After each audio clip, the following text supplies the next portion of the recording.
ओम शांति। आज है 24 नवंबर, शिव बाबा की साकार मुरली। आज मीठे बाबा कहते हैं, मीठे बच्चे, तुम्हारी सच्ची बात का तीर तब लगेगा जब दिल में सच्चाई और सफाई होगी। तुम्हें सत्य बाप का संग मिला है, इसीलिए सच्चे बनो। प्रश्न, तुम सब स्टूडेंट हो, तुम्हें किस बात का ख्याल रखना ज़रूरी है? उत्तर, कभी भी कोई गलती हो तो सच बोलना है। सच बोलने से ही उन्नति होगी। तुम्हें अपनी सेवा दूसरों से नहीं लेनी है। अगर यहाँ सेवा लेंगे तो वहाँ करनी पड़ेगी। बाबा कहते हैं, तुम स्टूडेंट अच्छी तरह से पढ़कर दूसरों को पढ़ाओ तो बाप भी खुश होगा। बाप प्यार का सागर है, उनका प्यार ही यह है जो तुम बच्चों को पढ़ाकर ऊंचा मर्तबा दिलाते हैं। गीत है, किसने ये सब खेल रचाया। ओम शांति। आजकल समाचार आते हैं कि हम गीता जयंती मना रहे हैं। अब गीता को जन्म किसने दिया, यह है टॉपिक। जयंती कहते हैं तो ज़रूर जन्म भी हुआ है। उनको जब कहते हैं श्रीमद् भागवत गीता जयंती तो ज़रूर उनको जन्म देने वाला भी चाहिए ना। सब कहते हैं श्री कृष्ण भगवान वाच्य, तो फिर श्री कृष्ण पहले आता और गीता पीछे हो जाती। अब गीता का रचयिता ज़रूर चाहिए। अगर श्री कृष्ण को कहते हो, पहले श्री कृष्ण पीछे गीता आनी चाहिए। परंतु बाबा कहते हैं श्री कृष्ण छोटा बच्चा था, वो गीता सुना ही न सके। यह सिद्ध करना होगा कि गीता का जन्म देने वाला कौन है। ये गुह्य बात है। श्री कृष्ण तो माता के गर्भ से जन्म लेता है। वह तो सतयुग का प्रिंस है। उसने स्वयं प्रिंस का पद पाया और गीता द्वारा राजयोग सीखकर क्या पाया? सतयुग का राज्य भाग्य। अब गीता को जन्म देने वाला कौन है? परम पिता परमात्मा शिव या श्री कृष्ण? श्री कृष्ण को वास्तव में त्रिलोकीनाथ, त्रिकालदर्शी एक को ही कहेंगे। त्रिलोकीनाथ माना तीनों लोकों पर राज्य करने वाला। मूल वतन, सूक्ष्म वतन और स्थूल वतन, इन तीनों को कहा जाता है। बाबा कहते, त्रिलोकी इनको जानने वाला, त्रिलोकीनाथ, त्रिकालदर्शी परमपिता परमात्मा शिव है। वह महिमा उनकी है, ना कि कृष्ण की। श्री कृष्ण की महिमा है कि वो 16 कला संपूर्ण निर्विकारी है। उनकी भेंट करते हैं चंद्रमा से।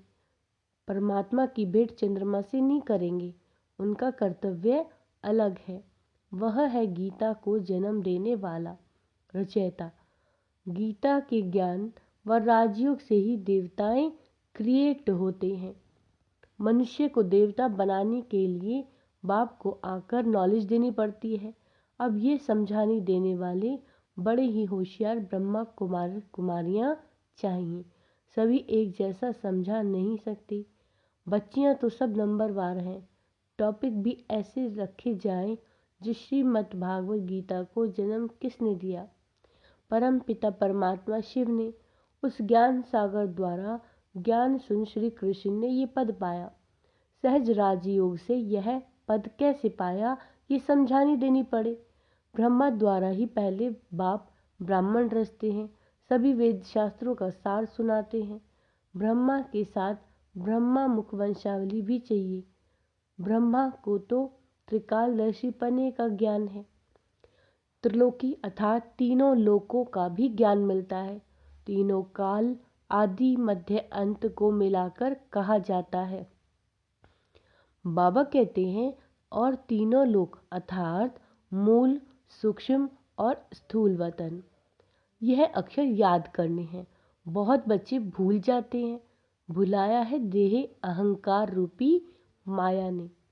तो गीता का रचयिता परम पिता परमात्मा शिव है, ना कि कृष्ण। परम पिता परमात्मा ही त्रिकालदर्शी व त्रिलोकीनाथ है।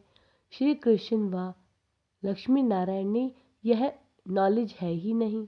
हाँ, जिन्होंने यह नॉलेज बाप से पाई वो विश्व के मालिक बन गए। जब सद्गति मिल गई फिर यह नॉलेज बुद्धि से गुम हो जाती है। सबका सद्गति दाता वह एक ही है, वह पुनर्जन्म लेने वाला नहीं। पुनर्जन्म शुरू हुआ सतयुग आदि से, कलयुग अंत तक 84 जन्म लेते हैं। ये समझानी देनी पड़ती है।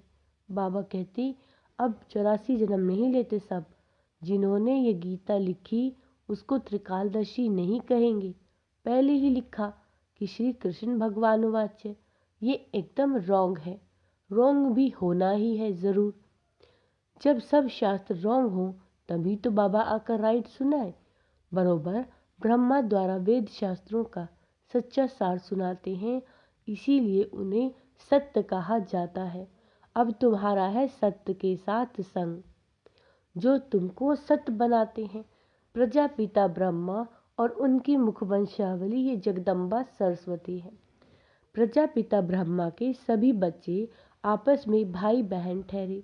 कहाँ भी मंदिरों में जाकर भाषण करना चाहिए। घूमने फिरने से वहाँ बहुत जाते हैं। एक को समझाया तो सत्संग लग जाए।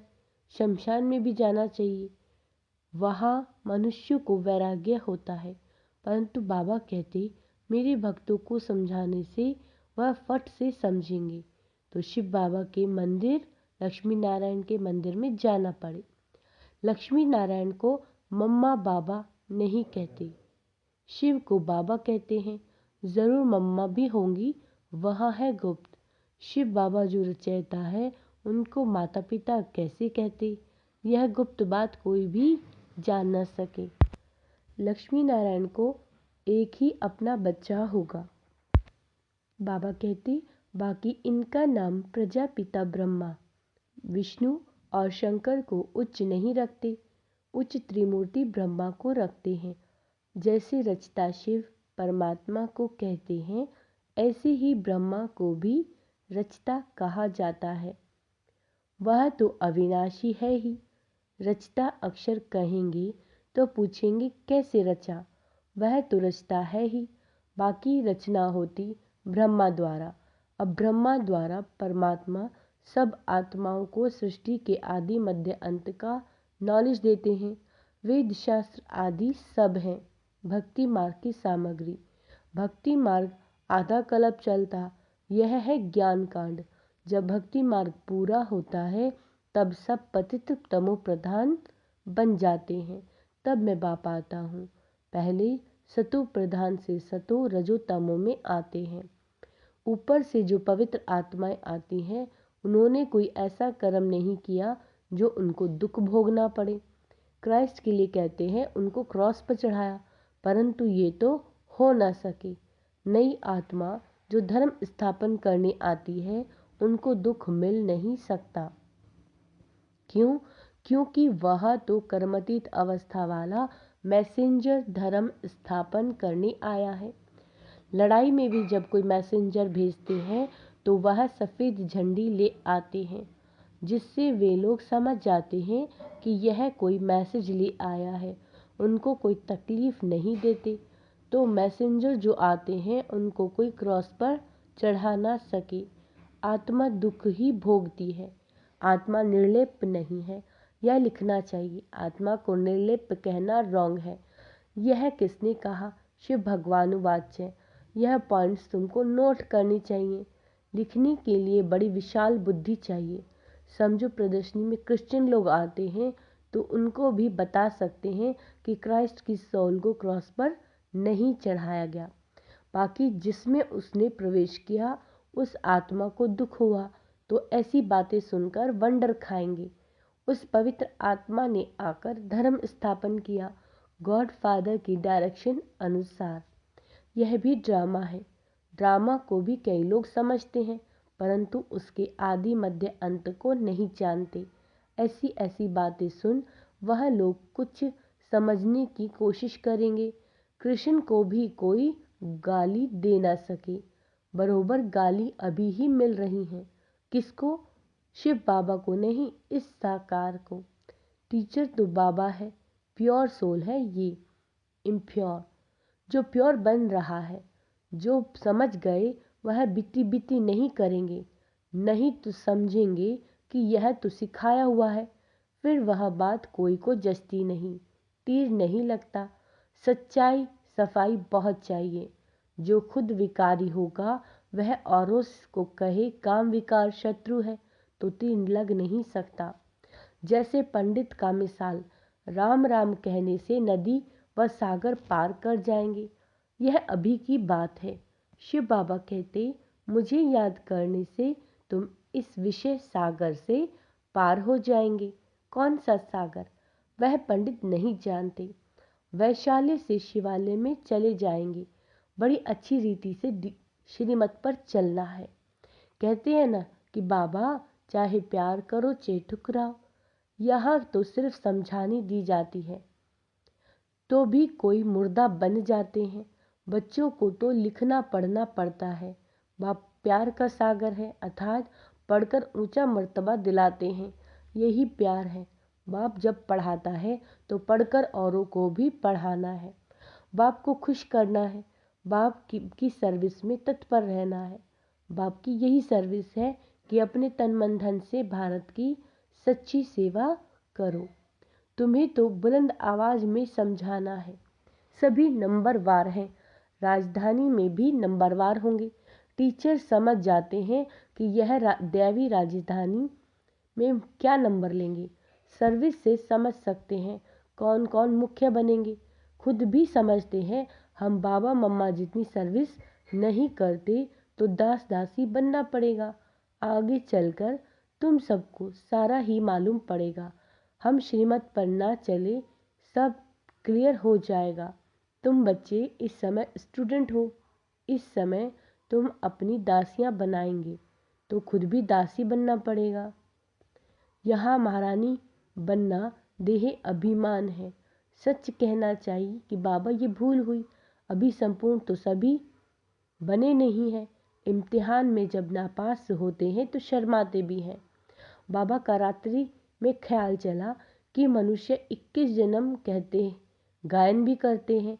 अभी ये ईश्वरीय जन्म एक अलग है।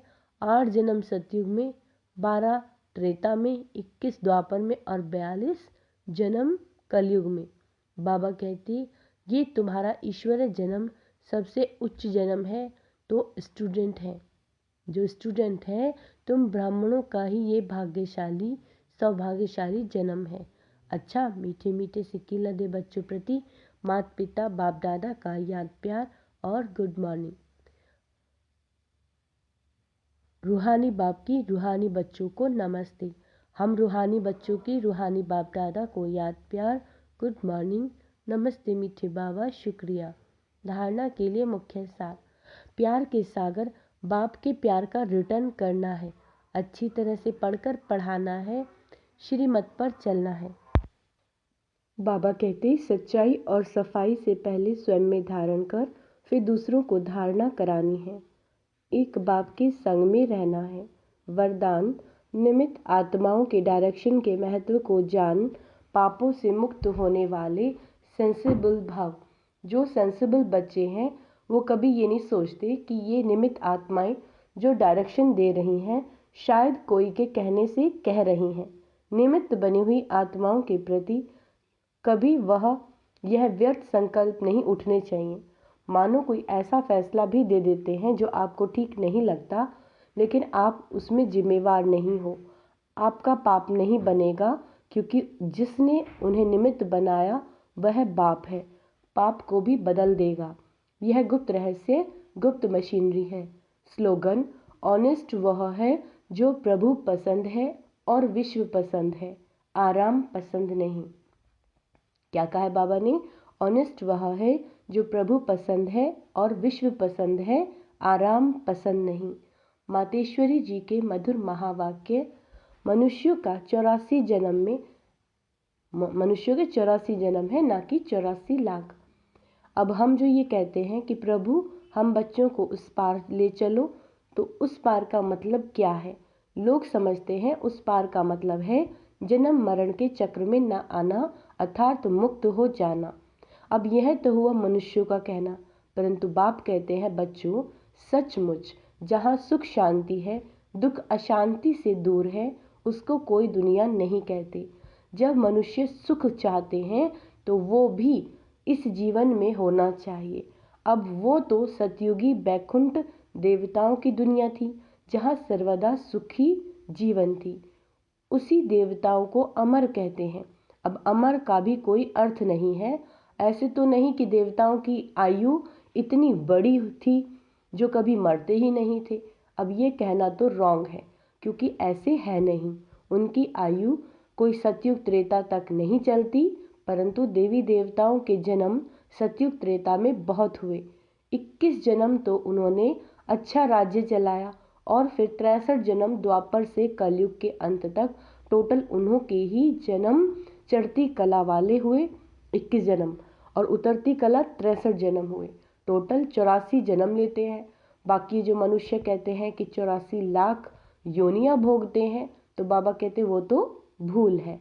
अगर मनुष्य अपनी योनि में सुख दुख दोनों पार्ट भोग सकते हैं, तो फिर जानवर योनि में भोगने की जरूरत ही क्या है। अब मनुष्यों को ये नॉलेज ही नहीं। मनुष्य तो 84 जन्म लेते हैं। बाकी सृष्टि पर जानवर पशु पंछी आदि टोटल 84 लाख योनियां अवश्य हैं। अनेक किस्म की जैसी पैदाइश है, उसमें भी मनुष्य योनि में ही अपना पाप और पुण्य भोग रहे हैं, और जानवर अपनी योनियों में भोग रहे हैं। न मनुष्य जानवर की योनि लेता, न जानवर मनुष्य योनि में आता। मनुष्य को अपनी योनि में भोगनी पड़ती है, तो दुख सुख की महसूसता आती है। ऐसे ही जानवर को भी अपनी योनि में सुख दुख भोगना है, मगर उन्हों को ये बुद्धि नहीं कि यह भोगना किस कर्म से हुई है। उन्हों की भोगना को भी मनुष्य फील करता है, क्योंकि मनुष्य है बुद्धिवान। बाकी ऐसे नहीं, मनुष्य कोई 84 लाख योनियां भोगते हैं। जैसे देखो, गुरु नानक साहब ने ऐसे महावाक्य उच्चारण किए, अंतकाल जो पुत्र सिमरे, ऐसी चिंता में जो मरे, सुअर की योनि में वलवल उतरे। परंतु इस कहने का मतलब ये नहीं कि मनुष्य कोई सुअर की योनि लेता है, परंतु सुअर का मतलब यह है कि मनुष्यों का कार्य भी ऐसा होता है जैसे जानवरों का कार्य होता है। बाकी ऐसे नहीं कि मनुष्य कोई जानवर बनते हैं। अब यह तो मनुष्य को डराने के लिए शिक्षा देते हैं, तो अपने को इस संगम समय पर अपनी जीवन की पलटाए पाप आत्मा से पुण्य आत्मा बनना है। अच्छा, ओम शांति।